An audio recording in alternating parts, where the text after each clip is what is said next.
Welcome, everyone. Thank you for joining us today. My name is Ritu Bhandari. I'm a manager for sustainability in the policy and insights team at Economist Impact. And it's a pleasure to be moderating this spotlight interview today and to have you join us, Eric Francia, who's the president and chief executive for ASEN. And Eric and I will be talking about accelerating the energy transition through early coal retirement in Asia. A very, very important topic, Eric, and I'll jump straight into it. We don't have a lot of time. So just starting a little more broadly, right? In Asia, a lot of countries depend on coal for meeting their power needs, growing energy needs, and also it acts as an energy stabilizer. So why is early coal retirement even important, so important for Asia right now? Well, thank you, Ritu, for starting with a very loaded question, a very meaningful one. I think we did hear from the audience loud and clear this morning that we are behind our net zero initiatives and we're not doing enough. And I think it speaks a lot about not giving up. It's easy to give up, especially in this environment. Let me give you some statistics, meaningful statistics. Number one, the coal emissions from coal-fired power plants is the number one, single largest contributor to GHG emissions. It's about 20%. Number two, about 80% of that comes from emerging markets, particularly China, India, and Southeast Asia. And number three, according to IEA, for us to be on track for 1.5-degree target, we need to reduce coal emissions globally by half between 2022 and 2030. It is a daunting challenge. Almost impossible, but we need to try nevertheless. So with that in mind, we said, yes, we're growing. If renewable replacement for coal were to cost double or triple the price, then it's not going to be feasible. But the good news is it doesn't. I'm not going to lie to you and say renewables is cheaper than coal on an apples-to-apples basis. It's not. We need to make renewables more dependable because of its impact to the grid. And based on our estimation, it is around 30% more expensive than coal. But that gap is not insurmountable. And with support from the global north, we can talk about the mechanisms. It is doable, and that's why we are in it to prove that it can be done and it can be scaled. Thank you. Thank you for providing those statistics as well. Let's come back to early retirement of coal plants then. What does it really take to retire a coal plant early? And can you also talk a little bit about the energy transition mechanism? Because I know that's being, that's happening in Asia. Yes, so just a little bit of a tidbit about ASEN. ASEN started, it is the renewables energy platform of the Ayala Group, which is based in the Philippines, but we have a regional footprint, both in Southeast Asia, in India, and in Australia. We started focused on thermal coal plants, building coal plants in the Philippines 15 years ago when we started the company. But we started to pivot 7, 8 years ago to get out of coal, start divesting coal plants, and basically go all in renewables and expand our geographic footprint. So we scaled up our renewables footprint from 70 megawatts in 2016 to 7,000 megawatts today. So 100x growth in the last 7 years or so. But we were called out by some of our ESG investors saying, Eric, isn't divestment of coal just passing the problem to somebody else? And they do have a point. And fortunately, we were inspired by the ADB's concept of energy transition mechanism, which entails the securing low-cost, purpose-driven financing with the intent of shutting down coal plants earlier than their expected operational life. Coal plants typically live for 40 to 50 years. But in our case, we closed last November 2022 the world's first market-based energy transition mechanism inspired by the ADB concept. And we said, we have this coal plant, which we started operations in 2015. We're going to sell it, divest it to insurance companies. It was supported by some of the banks. We did it onshore in the Philippines, no subsidies required. And we're going to ensure, as part of that commitment, that we will retire the coal plant by 2040, or 25 years after commercial operations. So ASEN has the opportunity or the right to buy back the coal plant with the intent of shutting it down as late as 2040, which is our commitment. But the ADB also encouraged us to consider being more ambitious with our target dates and try to close it down by 2030, given the imperatives of the net zero journey. So we said, for us to be able to do that, we need some mechanism, because the economics does not make sense if you accelerate the coal plant early. Yes, there's growth requirements. Philippines is growing 5-6% per year, and there's foregone cash flows. You're not done with the depreciable life of coal, which is usually 25 years, and you need to replace it responsibly with reliable, clean, and affordable energy. So lo and behold, in July of 2023, it was like music to my ears, our ears, when no less than the MAS, Monetary Authority of Singapore, together with Rockefeller Foundation, started to announce and push for the notion of transition credits, which is really a form of high-integrity carbon credit under the Article 6 of the Paris Agreement, to really start pushing the notion of early coal retirement with the use of carbon credits. Thank you. Really interesting point around transition credits. Can you tell us how, because I'm sure a lot of people in the audience have heard about carbon credits already. Can you tell us how these are the transition credits that you've been talking about? How are they different from carbon credits? And that's the first part of my question. And the second question around just hurdles with carbon credits around volatility of the market, integrity. We can come back to that as well. But first, if you could differentiate between the two. Yes, well, transition credits is a form of carbon credits. Carbon credits have different asset classes, if you will.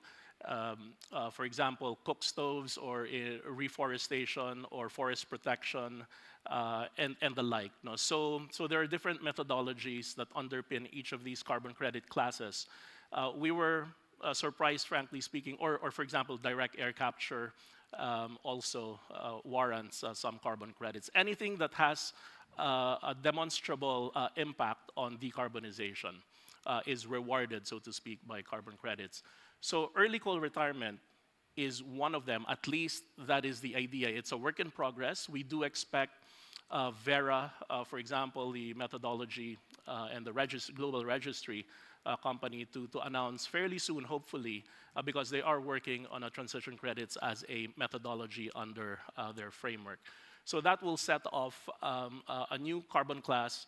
And our project with our coal plant, ASEN's coal plant, where we have the right to rebuy and retire, will be the world's first pilot project on transition credits, done in collaboration with MAS and Rockefeller Foundation.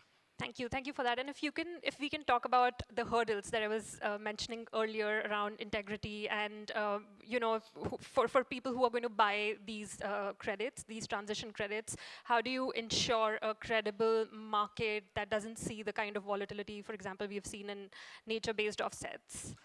Yes, I think credibility, integrity is the #1 issue in carbon markets today, especially on the voluntary side. There are, broadly speaking, two types of carbon markets. One is the voluntary driven, which lacks the safeguards, I guess, or scrutiny or compliance. And then you have the compliance markets.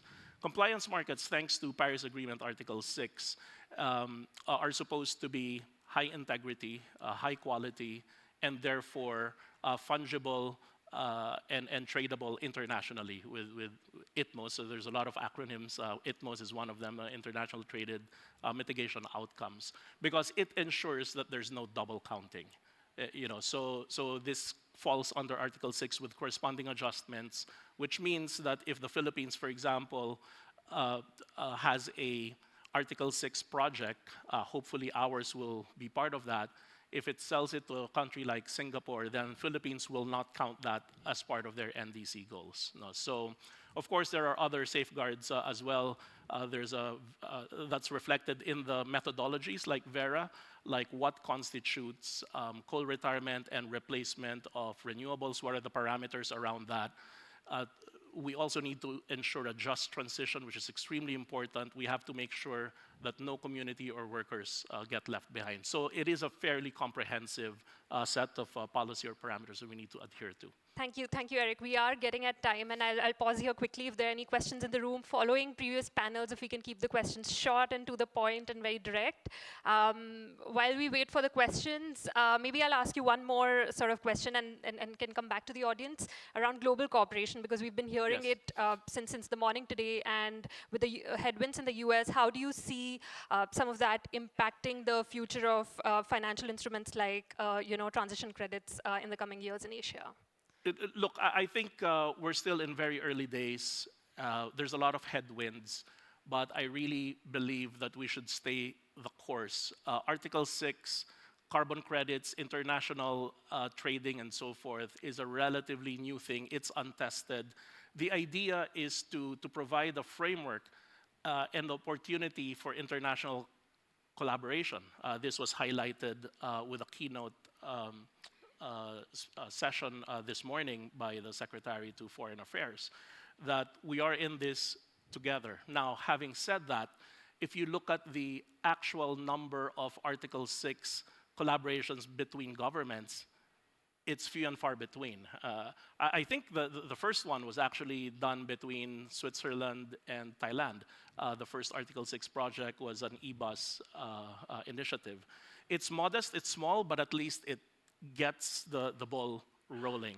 So we're really hopeful that while there is quite a bit of headwinds, sentiment against sustainability, repivoting to fossil fuels and so forth, I think we should not lose sight. I think this is not the time to be demoralized or derailed. We should stay the course, establish these frameworks so when and not if the conditions are ripe, we are there already. So I think we should just really get this done. There's a lot of learnings to be done and a lot of trials and so forth, and a lot of marketing and support that's required to muster all the support, not only in the compliance market where government policy is critical, but also the voluntary market. And we are working with several partners to make sure that we engage. This is an ecosystem approach. This is a whole society approach. It is a global approach. And it's going to be not easy, but we're planting the seeds now. For when we're ready, there's no time to wait for this energy transition. Thank you, Eric. I'll pause here again for a final call for any questions from the room here. We have a couple of minutes. Yeah, we have a hand here. Please, can we pass the microphone? If you can keep your question direct and short, that'd be great. My name is Tawachai. I come from TUV Sud. We are specialized in certification and standardization. We also the third party for validate carbon credit project as well. So as you mentioned about the transition credit, right? In business perspective, especially those running business right now, the benefit that they earn from their usual business might be higher than benefit that they get from the transition credit. So what other factor that you can accelerate this kind of the early retirement apart from this transition credit and cooperation as you mentioned? What is other factor that drive the change? Thank you for the question. Yes, I think again, transition credits needs to be done in a just manner. And I think by just, it is a loaded concept. I think number one, we need to ensure that the foregone output of the coal plant gets replaced like for like on a one-to-one basis by clean energy. In our case, it will be replaced by a combination of wind, solar, and battery storage. Right? We've seen battery storage reduce in price over time, and that is good news. We would not do this if we did not have the capability to replace the coal plant output, which is significant. You typically have to upsize renewables because of the lower output or capacity factor by 4 or 5 times to be able to replace the output of a coal plant. So we need to make sure, and given that ACEN has made that pivot 7 years ago, it is very actionable for us, and we're hoping that other companies follow suit as well in terms of building up the renewable pipeline to give them the confidence to replace a coal plant. And then number 2, as I mentioned, we need to make sure that we take care of the workers and communities in our just transition as well. and the shareholders. This is not a charity. We're here to keep the shareholders whole, but make sure that we are doing this transition that is fair and just to all stakeholders. Thank you so much, Eric. A very complex topic, and thank you for providing us some good examples as well. And there, in 15 minutes, we've tried to cover a lot of Yes. ground, I would say. But yeah, with that, I'll close the spotlight interview. Thank you so much. Please join me in thanking Eric for joining this panel.